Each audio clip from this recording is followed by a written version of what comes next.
Gilles Casanova. Les réponses existent du point de vue de la justice. C'est-à-dire que le juge, qui lui va avoir beaucoup plus d'éléments que nous pour savoir quel est le cadre qui a conduit cet enfant à cet excès absolu, il va pouvoir décider de mettre cet enfant dans un centre fermé de l'aide sociale à l'enfance. Et donc, la famille, il ne va plus y être, il va être avec des éducateurs spécialisés qui vont essayer de lui permettre de retrouver une vie normale. Et ça peut prendre des années, mais là c'est le juge qui peut juger, mais il peut prendre des mesures très radicales et l'éloigner de manière très forte et même complète de sa famille. La jeunesse, c'est une plaque sensible d'une société. Ce qui se passe nous montre l'état de la société.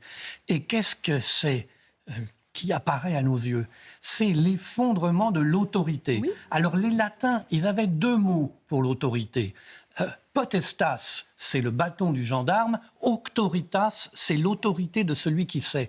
Or, c'est parce qu'on a perdu l'autorité de celui qui sait, parce qu'on a décidé dans la loi que l'enfant était au cœur du système éducatif, alors que c'était la transmission du savoir sous l'autorité des maîtres. Mais il ne faut plus sanctionner, il ne faut plus noter, il ne faut plus, au bout d'un moment, forcément, on ne respecte plus rien. C'est justement là... Ben oui, c'est le sujet. Non, c'est la mère de toutes les batailles. C'est-à-dire qu'à partir du moment où on renonce à l'autorité du maître qui sait, qui apprend et transmet le savoir, pour mettre l'enfant au cœur du système éducatif comme le client est au cœur du supermarché, à ce moment-là, il n'y a plus de repère pour l'enfant. Moi, je pense qu'on est au cœur du sujet.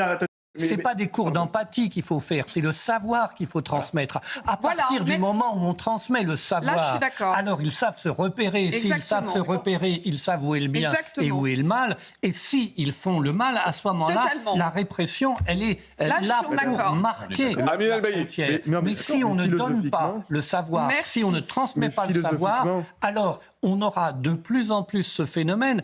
Et la répression en elle-même ne résout pas le problème. Je vous donne un chiffre. Aux États-Unis d'Amérique, une des sociétés les plus violentes, 2% de la population active est incarcérée. Et ça reste une des sociétés les plus violentes parce que l'école n'arrive pas à transmettre. Vous savez, les États-Unis, ils ont une masse de prix Nobel, mais ils n'en ont pas qui sont nés aux États-Unis.